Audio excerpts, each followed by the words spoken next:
Hello viewers, আসসালামু আলাইকুম।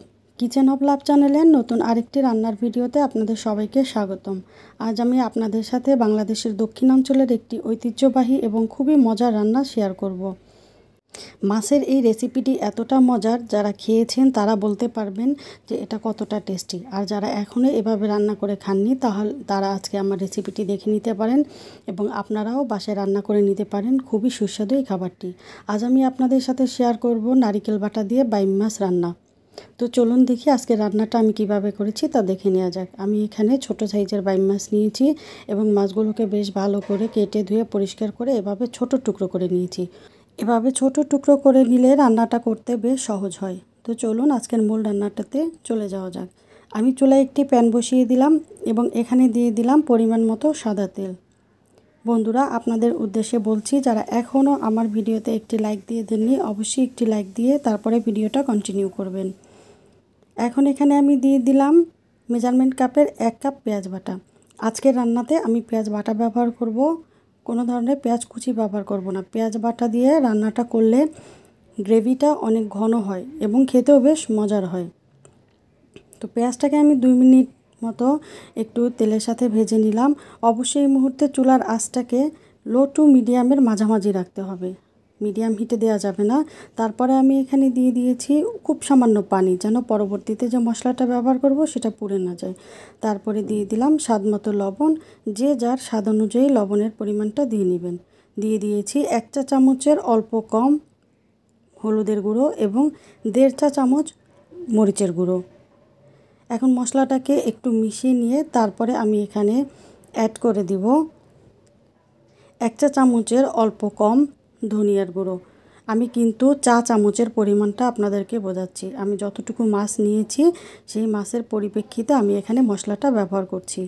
মশলা কিন্তু যে যার স্বাদ অনুযায়ী খেয়ে থাকেন, কেউ কম কেউ বেশি। আমি আমার স্বাদ অনুযায়ী মশলাটা দিয়েছি, যদি আপনারা চান তাহলে কমিয়ে অথবা বাড়িয়ে নিতে পারেন। তারপরে আমি এখানে দিয়ে দিলাম 1.5 চা চামচ আদা এবং রসুন বাটা। আদা এবং রসুনের পরিমাণটা ছিল সমান সমান। এখন মশলাটাকে আমি 2 মিনিটের মতো কষিয়ে নিব। অবশ্যই চুলার আঁচটাকে আগের মতোই রাখতে হবে। 2 মিনিট মশলাটা কষিয়ে নিয়ে তারপরে আমি এখানে দিয়ে দিলাম মেজারমেন্ট কাপের 1 কাপ পরিমাণ নারিকেল বাটা। চুলার আঁচটাকে আগের ফ্লেমেই রেখে তারপরে নারকেল বাটা মশলার সাথে বেশ ভালোভাবে কষিয়ে নিতে হবে 3 থেকে 4 মিনিট, যাতে করে নারকেলের কাঁচা ভাবটা চলে যায়। এবং আমি ঢাকনা দিয়ে ঢেকে 3 থেকে 4 মিনিট সুন্দর করে কষিয়ে নিব। কষানোটা হয়ে গেলে যখন মশলা থেকে এভাবে তেলটা ছেড়ে দিবে, তখন আমি এখানে দিয়ে দিব আগে থেকে কেটে ধুয়ে পরিষ্কার করে রাখা বাইম মাছের টুকরোগুলো। এখন মাছের টুকরোগুলোকে আমি সুন্দর করে মশলার সাথে কষিয়ে নিব। আজকের মাছটা কিন্তু আমি ভেজে রান্না করছি না। নারকেল বাটা দিয়ে বাইম মাছকে এভাবে যদি আপনি কষিয়ে রান্না করেন তাহলেই সবথেকে বেশি মজার হয়। এই ছোট ছোট বাইম মাছ না ভাজাটাই ভালো। তারপরে আমি ঢাকনা দিয়ে ঢেকে 5 থেকে 6 মিনিটের মতো মাছটাকে কষিয়ে নিব। বাইম মাছ থেকে যে পানিটা বের হবে সে পানিতে কিন্তু মাছটা কষানো হয়ে যাবে। এভাবে যদি কেউ এখনও না খেয়ে থাকেন একবার হলেও খেয়ে দেখবেন। এই মাছ রান্না মাংসের স্বাদটাকেও হার মানিয়ে দেয়। আমরা ভীষণ পছন্দ করি। আপনারা যদি না খেয়ে থাকেন, খেয়ে তারপরে আমাকে জানাবেন মাছটা কতটা বেশি মজার ছিল।